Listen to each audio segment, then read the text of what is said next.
नमस्कार, मैं हूं सुनील बॉबी और आप इस समय देख रहे हैं अपना खास कार्यक्रम बिहार समाचार, जहां बातें करते हैं बिहार की खबरें होती है बिहार की खबरों के साथ साथ देश दुनिया में क्या कुछ चल रहा है तमाम खबरों से आपको कराते हैं हम अपडेट। बिहार में शिक्षा रोजगार का क्या है हाल और गांव की सरकार को लेकर क्या कर रही है नीतीश सरकार, तमाम खबरों से हम आपको कराते हैं रूबरू। आपको बता दें कि बिहार में आज नगर निकाय के चुनाव शांतिपूर्ण ढंग से संपन्न हो गया। छिटपुट घटनाओं को अगर छोड़ दें तो बिल्कुल राज्य निर्वाचन आयोग नगर निकाय चुनाव कराने में सफल रही। 17 नगर निगमों सहित 68 निकायों में आज वोट डाले गए, वोट पड़े, जहां तेजस्वी यादव ने भी अपना मतदान किया। 1665 पदों के लिए 11,127 चुनाव मैदान में थे। भाग का फैसला ईवीएम मशीन में बंद हो गया है। देखना यह होता है कि किसको मिलता है खुशी और किसे मिलता है गम, कहां होता है धूप और कहां होता है छांव, यह देखने के लिए मिलेगा। लेकिन पिछले चुनाव की यानी कि प्रथम चरण चुनाव की अगर बात कर लें तो प्रथम चरण चुनाव में युवाओं की अच्छी खासी प्रदर्शन के साथ जीत भी दर्ज किया गया। तो अनुमान लगाया जा रहा है कि इस द्वितीय चरण के चुनाव में भी बिल्कुल युवा का ही समर्थन लोगों का मिलेगा, यानी कि शहरों के विकास का जिम्मा युवाओं के कंधे पर एक बार फिर से डाल दी गई है। तो यह बड़ा गौरव गौरव की बात है कि किस प्रकार से अब नगरों शहरों का विकास युवा पीढ़ी कर पाती है। दूसरी बड़ी खबर हम गांव से लेते हैं, जहां गांव की सरकार को मजबूत बनाने के लिए नीतीश सरकार, तेजस्वी सरकार, महागठबंधन बिल्कुल दृढ़ संकल्पित है। और अब हर गांव में जहां सीसीटीवी कैमरे लगाए जाएंगे वहीं सोलर लाइट से बिल्कुल गांव की गलियां चकाचौंध होगी, दुधिया रोशनी से नहलाएगी। जिस प्रकार से शहरों में नगरों में रोशनी ही रोशनी होता है तो गांव में भी रोशनी पहुंचाने का काम सोलर स्ट्रीट लाइट से किया जाएगा। यह ऐलान जहां बिहार के मुख्यमंत्री नीतीश कुमार ने किया था, वहीं बीते दिन बिहार के पंचायती राज मंत्री ने भी कर दिया है, यानी मुरारी प्रसाद गौतम ने किया है। तो बिल्कुल, और कहा है कि जहां भी वार्ड में सीसीटीवी कैमरा लगेंगे, सोलर स्ट्रीट लाइट लगेगी, वहां का मुख्य जिम्मेवारी वहां के वार्ड सदस्य, वार्ड सचिवों के जिम्मे होगा। अगर जहां पर चयन होगा वहीं जहां पर चयन वार्ड सदस्य करके देंगे वहीं पर सोलर स्ट्रीट लाइट और कैमरे, सीसीटीवी कैमरे लगाए जाएंगे। कहने का तात्पर्य कि अस्पताल, स्कूल और सार्वजनिक जगह, फील्ड, मैदान आदि जगहों में भी सीसीटीवी कैमरे और सोलर स्ट्रीट लाइट लगाया जाएगा। तो आपके लिए नए साल का सौगात वार्ड सदस्यों को नीतीश सरकार, तेजस्वी सरकार ने आप तक पहुंचाने का काम किया है। इधर कोरोना की अगर बात कर ले तो कोरोना एक बार फिर से दिल दहलाने लगी है, यानी कि लोगों को मन में अब फिर से एक बार डर बैठने लगा है। जहां आधी से अधिक आबादी चीन में कोरोना से पीड़ित हो गया है, हाहाकार मचा हुआ है, लेकिन भारत भी फिलहाल मजबूत स्थिति में है। सरकार बिल्कुल पहले से ही तैयार है और राज्य सरकारों को भी सतर्क कर दिया है कि बिल्कुल अपने यहां सारे व्यवस्था चुस्त दुरुस्त रखें, अस्पतालों में बेड की संख्या बढ़ाएं, ऑक्सीजन बिल्कुल उपलब्ध रखें। लेकिन कहा गया है कि इस बार का कोरोना जो है इस बार काफी मजबूत स्थिति में है। फिर भी बिहार के लिए भी बिहार के मुखिया नीतीश कुमार ने भी मजबूती से पहल करना शुरू कर दिया है और कहा है कि घर घर अब संक्रमितों का सर्वे किया जाएगा। तैयारी है, सिविल सर्जन सहित सभी डीएम को खास निर्देश दिया गया है। आशा और एएनएम को सर्वेक्षण का मिलेगा जिम्मा। अब इस कार्य में घर घर जो सर्वे होगा संक्रमण का, उसमें आशा दीदियों का और एएनएम का भी ड्यूटी लगेगा, सर्वे करने में जिम्मा सौंपी जाएगी। दूसरी लहर की तरह होगी संक्रमितों की तलाश। जिस प्रकार से दूसरी लहर में संक्रमितों को खोज कर क्वारंटाइन किया गया था, उपचार किया गया था, तो इस लहर में भी बिल्कुल तैयार रखने की बात कही गई है, खोजी जाएगी।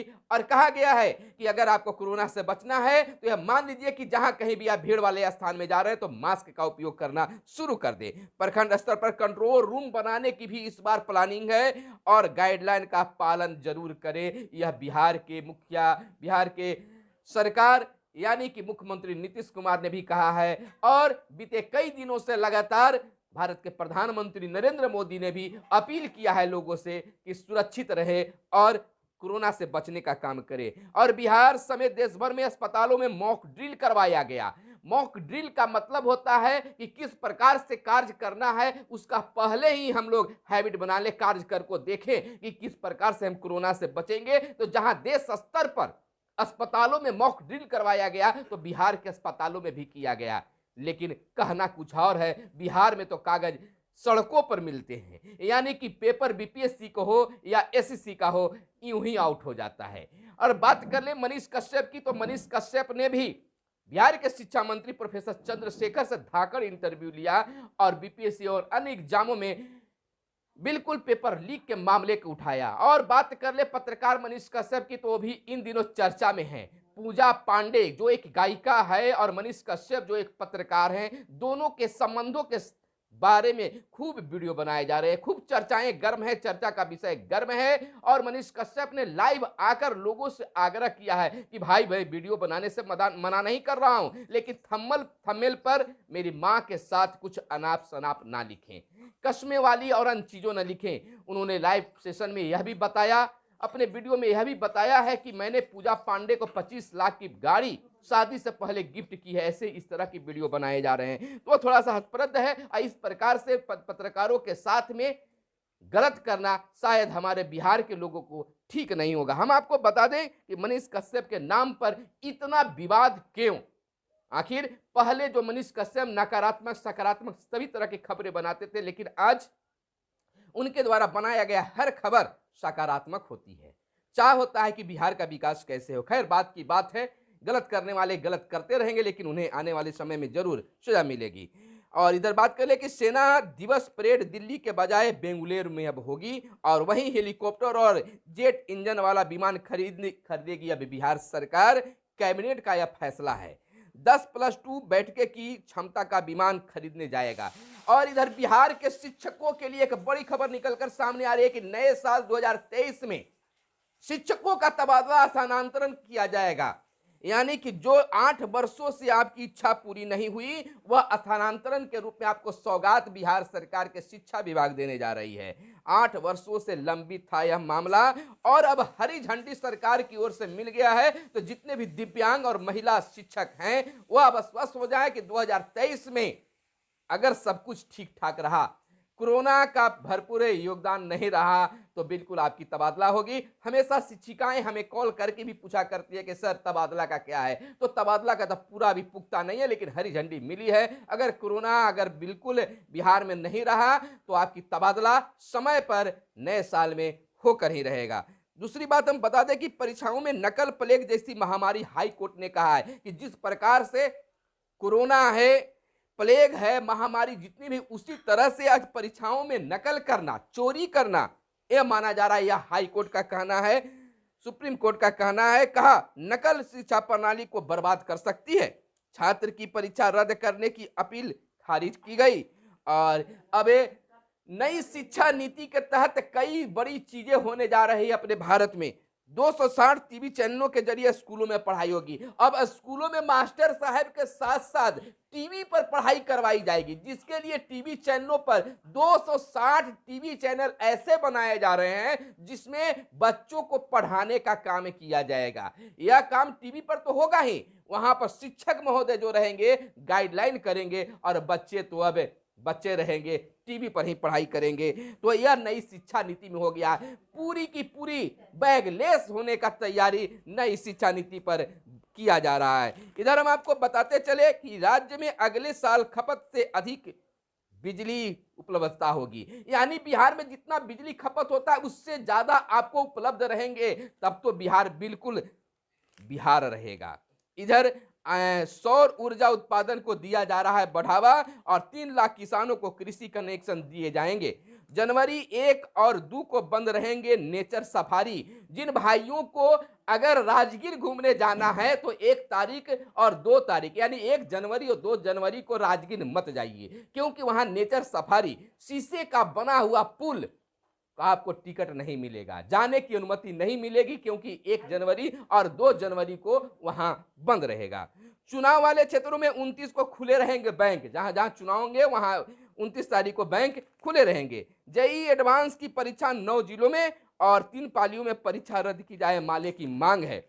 शहरों में आवास बोर्ड की खाली भूखंड किए जाएंगे अब विकसित और आवासीय भूमि की लॉटरी से होगा आवंटन, व्यवसायिक भूखंड होंगे नीलाम। और एक बड़ी खुशखबरी है युवाओं के लिए कि 2616 राजस्व कर्मियों की बहाली बिहार सरकार जल्द करने जा रही है। जो भी इसके इच्छुक उम्मीदवार हैं आवेदन भरने के लिए बिल्कुल तैयार रहें, क्योंकि आपके बिहार में राजस्व हल्का कर्मचारी जिसको कहते हैं उनकी बहाली होने जा रही है। महागठबंधन सरकार की ओर से यह कहा गया है, नीतीश सरकार की ओर से कहा गया कि 2616 पदों पर हम शीघ्र बहाली लेंगे। 75 राजस्व अधिकारियों की नियुक्ति की प्रक्रिया भी शुरू। और अति पिछड़ा आरक्षण पर भाजपा का चेहरा बेनकाब हुआ, यह ललन सिंह जदयू का कहना है। तृतीय स्नातक स्तरीय परीक्षा के दूसरे दिन का भी प्रश्न वायरल। आखिर प्रश्न पत्र वायरल कैसे हो जा रहे हैं, यह बहुत सोचनीय मुद्दा है। इसमें सरकार कमजोर है या फिर इनकी व्यवस्था कमजोर है, इस पर सवाल उठता है। भाजपा ने लोकसभा प्रभारी और संयोजक मनोनीत किए, वहीं 2 इथेनॉल इकाई की मिली बिहार में मंजूरी। कैबिनेट का फैसला इस पर है। विमानन अकादमी का गठन करेगी अब सरकार और विनय कारक को IAM का राष्ट्रीय पुरस्कार मिला। ग्रामीण क्षेत्रों में आय और कर्ज का हो रहा है सर्वे, कितने लोगों का आय क्या है और खर्च क्या है, इस पर भी अब सर्वे होने जा रहा है। कुछ और खबरें जो हैं हम आपको फटाफट अंदाज में बताते जा रहे हैं कि ब्रेन स्ट्रोक के उपचार में AI होगा मददगार। और सलमान खान के जन्मदिन पार्टी में पहुंचे कई सितारे, विषैले रसायनों का पता लगाएगा अब सेंसर। और जलवायु परिवर्तन की इस 10 घटनाओं से करोड़ों डॉलर की खपत और बर्फीली हवाओं से अभी राहत मिलने के आसार भारत में नहीं है। मॉक ड्रिल के जरिए कोरोना संक्रमण से निपटने की तैयारी को परखा और बिना OBC आरक्षण नगर निकाय चुनाव कराए, कोर्ट का आदेश। घाटी में बड़े हमले की साजिश हुआ नाकाम और श्री राम से राहुल की तुलना चाटुकारिता भाजपा का मानना है। तनाव से शिकार बच्चे अधिक भोजन कर रहे हैं, यह एक शोध में सर्वे में सामने आया कि जो बच्चे तनाव में रहते हैं वह भोजन ज्यादा करते हैं। और इधर हम आपको बताते चले कि एक गया की एक घटना सामने आई है, बड़ा रोचक घटना है कि माँ जो है NM थी, सरकारी हॉस्पिटल में नर्स थी और वह बीमार पड़ गई, वो अंतिम क्षण में थी। उन्होंने अपने बेटी से एक आग्रह किया कि मुझे ऐसी सोच है, मैं ऐसी चाहती हूं कि मुझे मरने से पहले तुम्हारी शादी हो जाए। तो क्या था, चट ब्याह उनकी वहीं हॉस्पिटल में, गया के हॉस्पिटल में ही मां मृत्यु शैया पर यानी कि बेड पर पड़ी थी और उसी रूम में उसकी बेटी की शादी संपन्न कराई गई। और जैसे ही बेटी की शादी संपन्न होती है कुछ ही घंटों में उस मां की मृत्यु हो जाती है और पूरे बिहार में चर्चा का विषय बना हुआ है। तो फिर मिलते हैं अगले वीडियो में। कैमरे के पीछे मिस्टर साहिल, धन्यवाद। जय हिंद, जय भारत, वंदे मातरम।